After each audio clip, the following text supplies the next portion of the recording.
Welcome to Knowsley Council's Taxi Licensing ESA. ESA stands for Essential Skills Assessment. The ESA covers topics which all drivers will have to be confidently aware of when transporting passengers. Failure to follow the guidance surrounding these topics could put passengers in danger and may even cost you your licence. The following video will explain the importance of remaining vigilant and using your best judgment as a taxi driver. Key topics for the ESA. This short course will focus on the following topics: child and vulnerable adult abuse, county lines exploitation, human trafficking, carrying identified assistance dogs and transporting visually impaired passengers, and dropping off passengers safely. Who is responsible? As a taxi driver, you will need to ensure the safe passage of your customers and be aware of any potential illegal or dangerous situations. It's your responsibility to stay alert to illegal or dangerous activity, understand the situation, and notify the relevant authorities. CSE and safeguarding. Taxi and private hire driver briefing. Knowsley Council believes that local businesses, including taxi and private hire driver licensees, can play a positive role in preventing CSE, which stands for child sexual exploitation, and human trafficking, which puts children, your community, and your business at risk. Taxi and private hire drivers can specifically form a crucial part of the fight against these issues and can be the eyes and ears of the community, providing potentially important information to the council and to partner agencies. If you see something, say something. Please take a moment to study the following poster. Be taxi safe. Who are you giving a ride to? Taxi and private hire drivers are in an excellent position to spot potential exploitation of children and vulnerable people. Look out for children travelling alone, late at night or during school hours. Are they familiar with the local area or destination? Signs of fear and discomfort. Signs of intimidation by adult company. Signs of alcohol or other substance misuse. Taxi and private hire drivers are key in helping identify exploitation and helping authorities identify victims and perpetrators. Report any concerns you have to Crime Stoppers on 0800 555 111. What behaviours can be classified as grooming to exploit in the future? A person intending to exploit others will often strike up relationships with vulnerable people. They may use gifts to try and win the trust of the person they are intending on exploiting. Common gifts may include gifts of packs of cigarettes on a frequent basis, gifts of money frequently without a reason to do so, gifts of alcohol on a frequent basis, gifts of mobile phones so future contacts or meetings are easier. Take a moment to think about the following questions. Why would a driver do this with someone they don't know?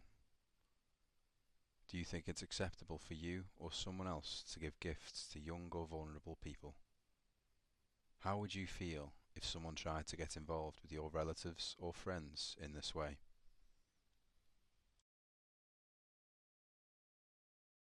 Who could be a CSE offender? Individuals controlling young and adult sex workers, drug dealers with links to violent crime, loan sharks when people cannot pay, people who exploit for their own sexual gratification, people who exploit for the sexual gratification of others, people who pass young people to others for sex, male offenders or female offenders, other young people exploiting the young and vulnerable within Knowsley and beyond. Anyone could be a perpetrator of CSE. Observations and information can be crucial to protecting the young and vulnerable. What could make a passenger vulnerable?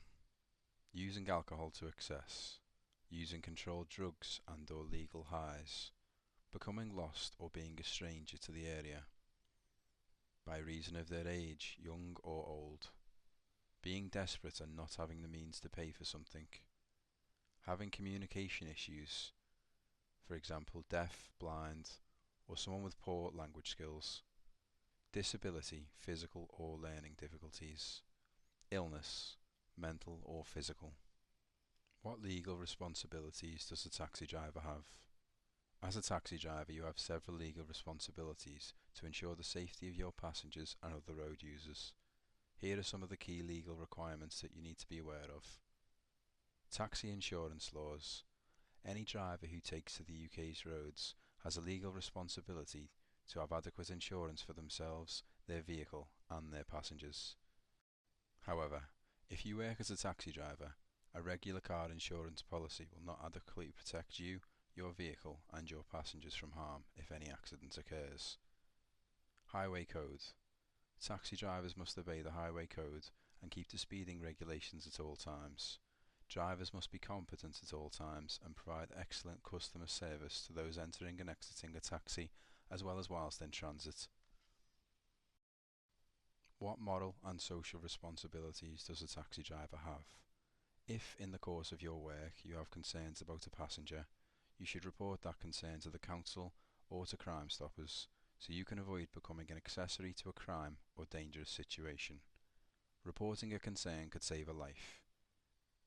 It is not your responsibility to assess passengers, but you should consider confidentially reporting any concerns to professionals via Crime Stoppers on 0800 555 111 or to the council at taxi.licensing@knowsley.gov.uk. Human trafficking. Human trafficking is a crime that involves the recruitment, transportation, transfer, harbouring or receipt of people through force, fraud or deception, with the aim of exploiting them for profit. This exploitation can take on many forms, including forced labour, sexual exploitation and organ removal. Men, women and children of all ages and backgrounds can become victim of this crime, which occurs in every region of the world. The relevance of this within your line of work is the potential transportation of a trafficked person against your knowledge. Keep an eye out for anything that seems suspicious or anything which may indicate the person you are transporting is not in control of their own situation. If a taxi or private hire driver transports a child, knowing or believing the child will be subject to any exploitation, then or later, the driver will commit an offence of human trafficking. Any driver charged with such an offence is likely to have their licence immediately revoked on grounds of public safety. County lines, abuse of children and young persons. Children travelling in taxis or private hire vehicles may be exploited by gangs involved in drug crime.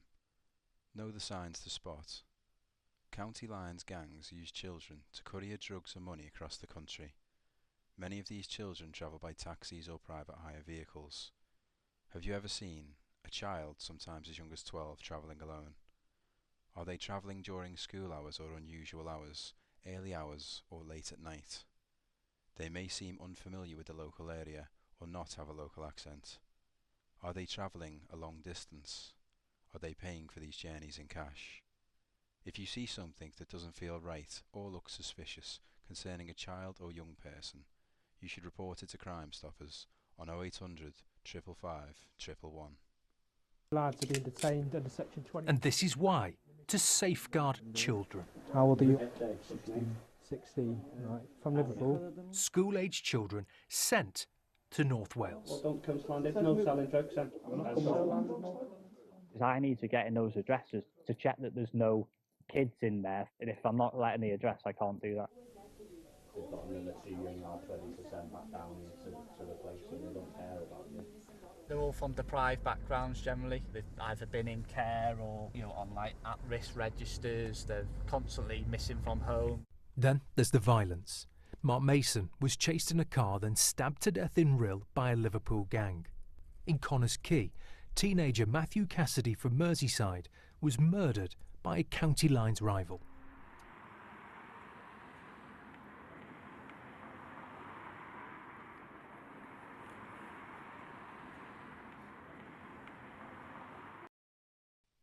What should you share if you need to disclose information?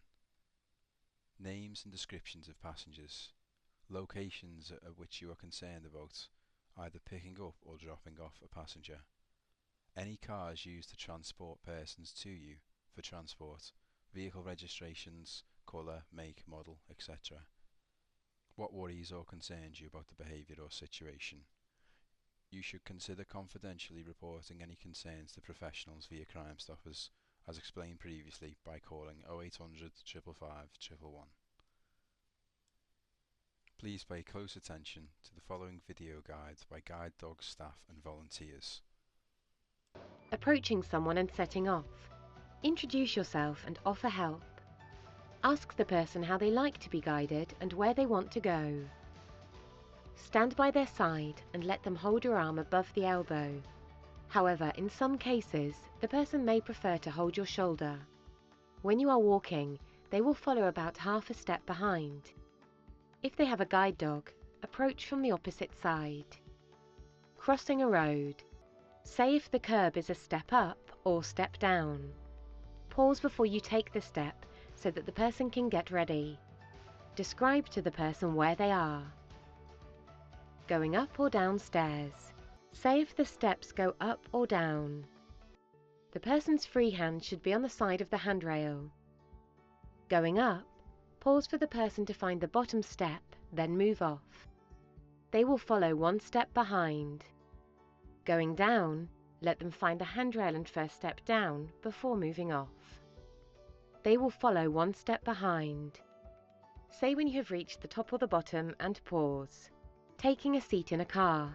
Sometimes it can be really difficult for people who are blind and partially sighted to enter and exit cars. So I'm hoping you might be able to show me how to do that, Katie. I sure can, if you want to take my arm. Fantastic. So we're just going to walk up to the curb edge. Lovely. So I'm just stepping down now. Got it.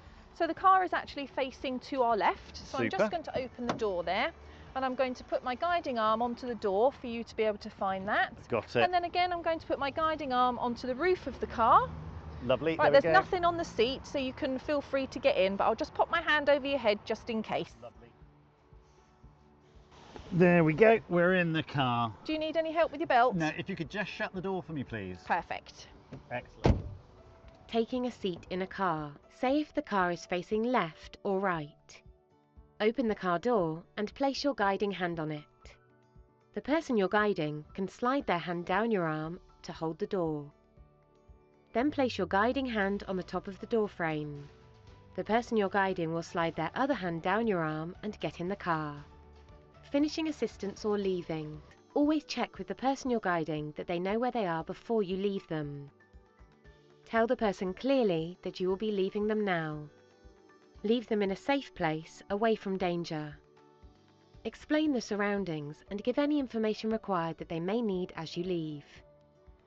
So thank you for listening to me and Katie today and the tips we've been giving you on sighted guiding. A few reminders are that the key to sighted guiding is communication. Always say who you are, approach someone and say your name, ask them where they'd like to go and how they'd like to be guided. Make sure you point out any obstacles or tripping hazards and points of interest as well along the way. And finally, let the blind or partially sighted person take your arm so that they feel that they're in control. And remember, when you leave them anywhere, make sure you leave them somewhere safe where they know where they are and let them know that you're leaving.